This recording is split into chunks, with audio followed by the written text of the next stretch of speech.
I don't know why I never remembered to have that camera with me when I'm doing something, but anyway, I brought this little card in backwards here. Probably this light's gonna be right in your face, but anyways, chain horse hooked up there, and I got it raised up because the brakes were not totally stuck, but very nearly, and the wheel cylinders are shot, so the brake shoes were extended out, and I had to cut the brake cut loose on both of them. And I don't know what they've got in them tires, but I am not kidding when I say that tire probably weighs 50 pounds. Both of them. Didn't expect that when I pulled it off. So I don't know what they got in it, but maybe concrete. There's valve stems in it and everything, so must have some here. But anyway, then on top of that, I did get this drive shaft welded.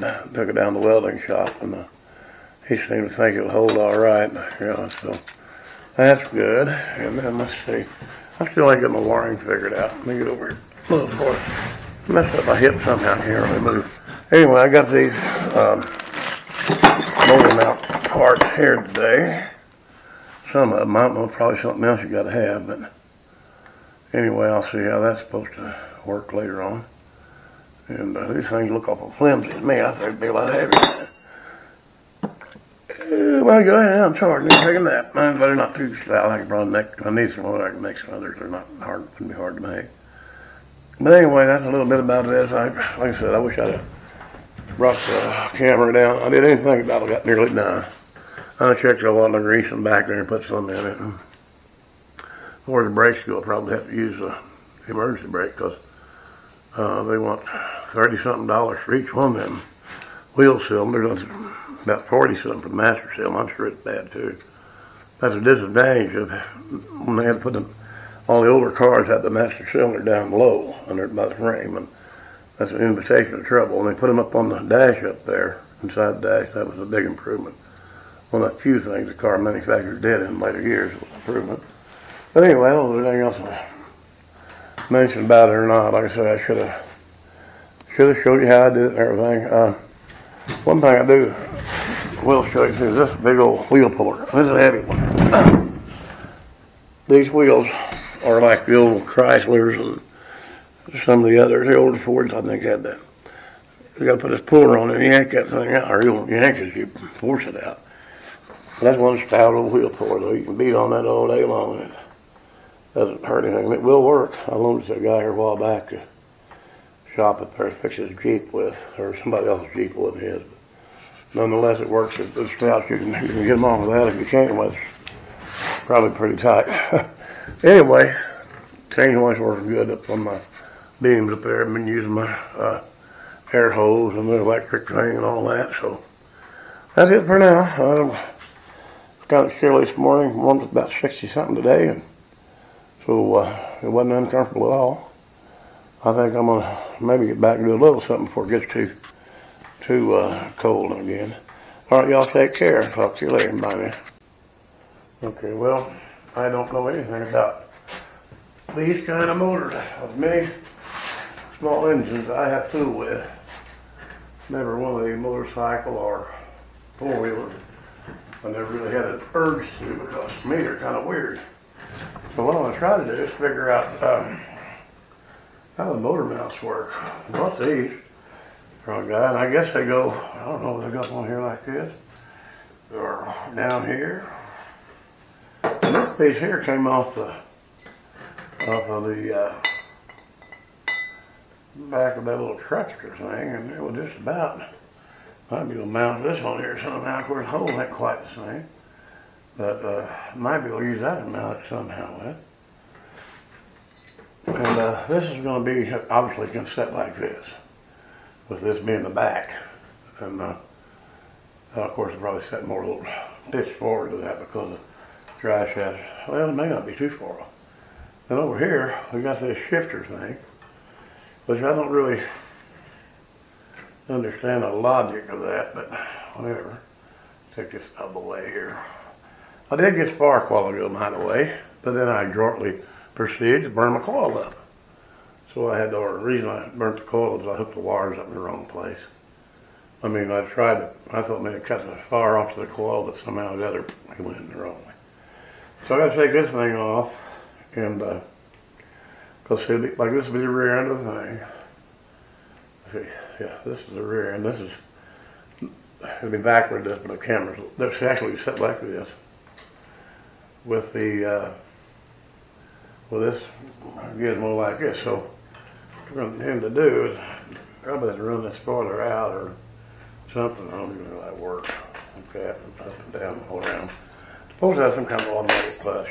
But anyway, I'll try to run a rod from here up to the inside the cabin or cab before I can shift it like this. But of course, it's going to have a longer rod running through there. Probably going to have a rod come down so we get some leverage on it. Or however that works. But anyway, right now I'm just trying to figure out how this thing works. They give me a bunch of different bolts, but I don't know what they go to. Let's see. This will be long enough for that. So if I had this up in here somehow or the other, it don't look right. Oh, that don't look right either, because I'm not going to cough. I'm going to quit smoking, still coughing. Anyway, I might just go like this if it fits there, and then making a mount shouldn't be too much trouble. Payment slabs for it, of course. All right, let me get this hang out here. And we'll have to move this back. Like, ooh, well, that daggum thing is not very good. I don't know how you're supposed to lock that in. I guess with this little wheel, don't worry about it. Okay, we'll get this out of the way here. And then we'll raise this up a little more.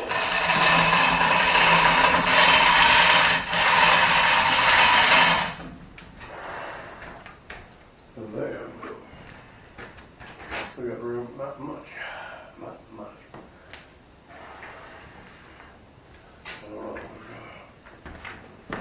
I probably still don't get no. I still ain't got no picture. Okay, we'll go in there. Okay.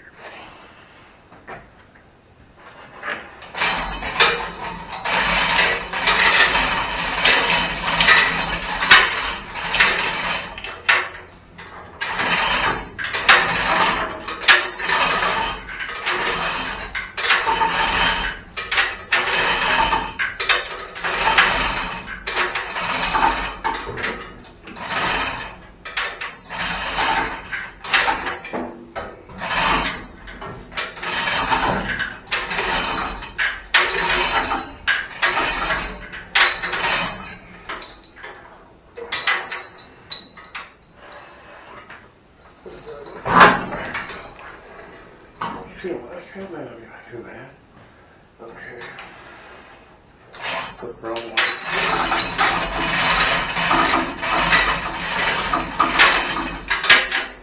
Let's see here.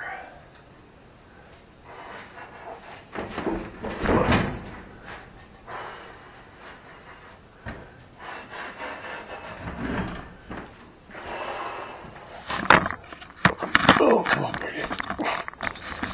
Oh, yeah. I don't know if you see down here or not. It may have changed something, I don't know. Well, I guess we're going to have to climb down if it don't fit right now. Oh, it fits all right. Doesn't matter about this. Just a guard. Okay.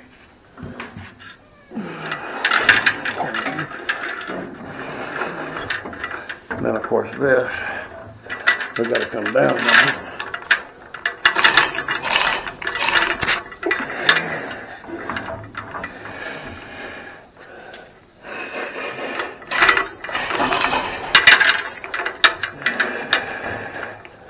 And, of course, it needs to be pitched, but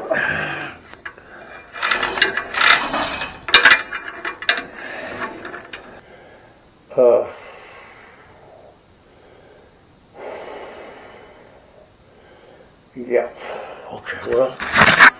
it mounts up. It's not perfectly straight, but push that forward a little bit.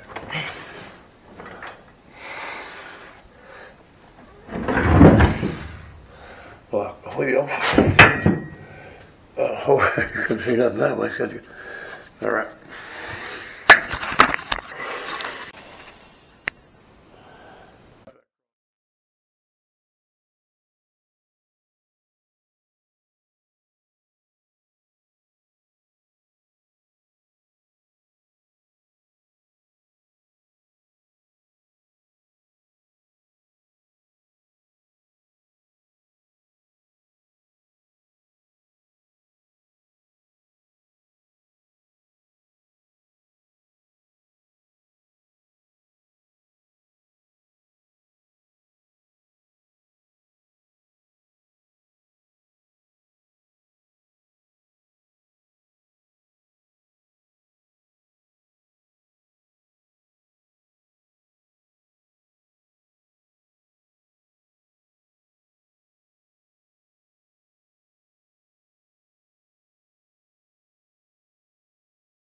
Put it down to the bottom just in case that's the way it's supposed to go.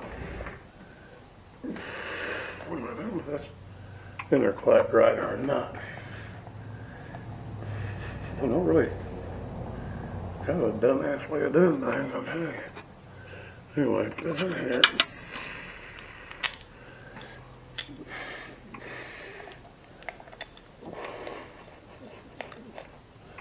Where did I let?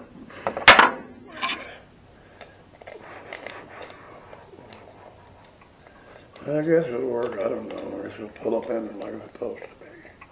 Don't seem right to me, but maybe it is. I don't know.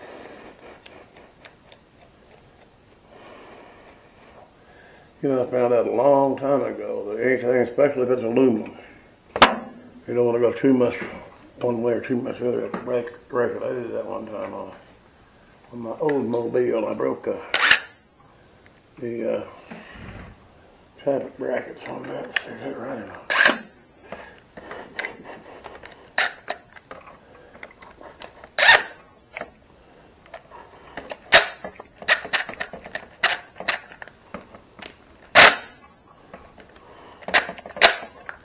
I guess it'll hold. I hope it does. Alright. Supposed to be 2 quarts of oil. Around that now, somebody's going to say, no, that's metric, so let it tag off. Big deal.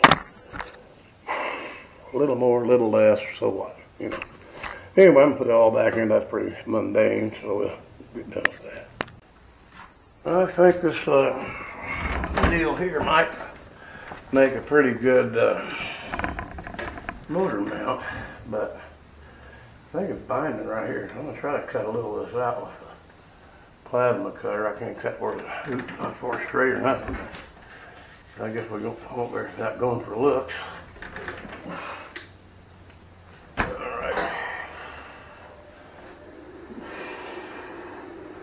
And probably won't have no ground on this old rusty thing.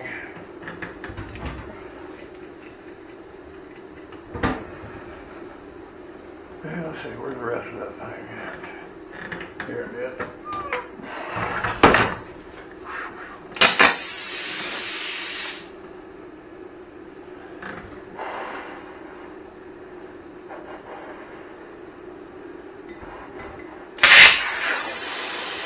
Oh, maybe I'll turn that over and do this other one there. Oh, that'll be too far there.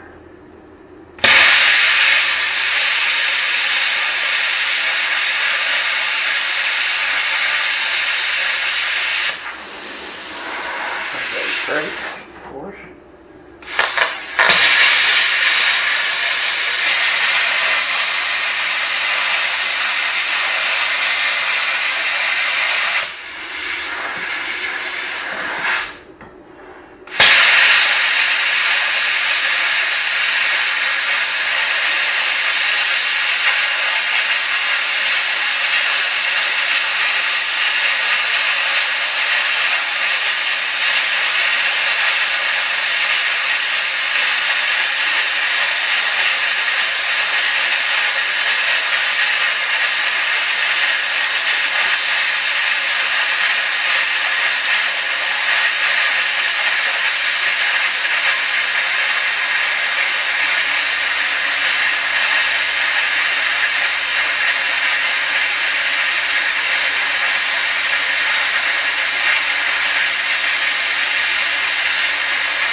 Yeah, that's not too straight, but may have to work. I don't know.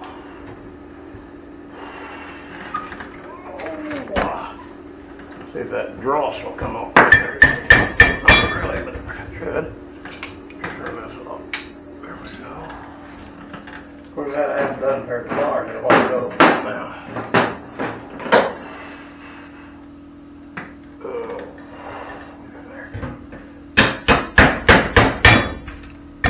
That usually comes off, but that's really like molten metal. It usually comes off of that.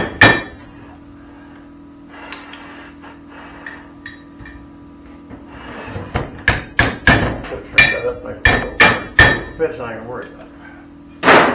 Okay, let's see, we got everything. Well, I shouldn't keep the air on that, what you call it there, but I guess it won't matter. I guess it won't matter.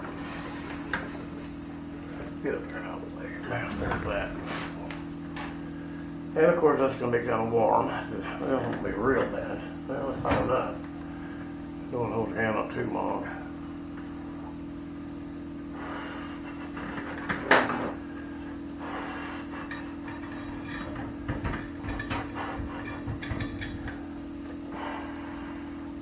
Yeah, I don't know if you can see it or not, but it ain't cute. But it cuts through it pretty good. I don't know what that is. Is that 3/8?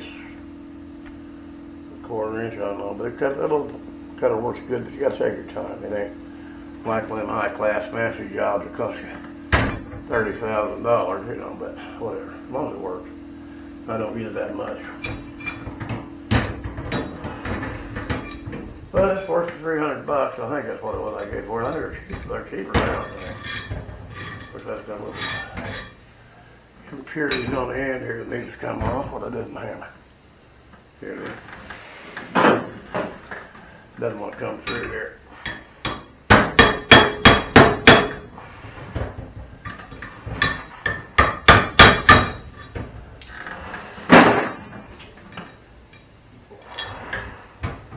Well, still ain't overwhelmed by it.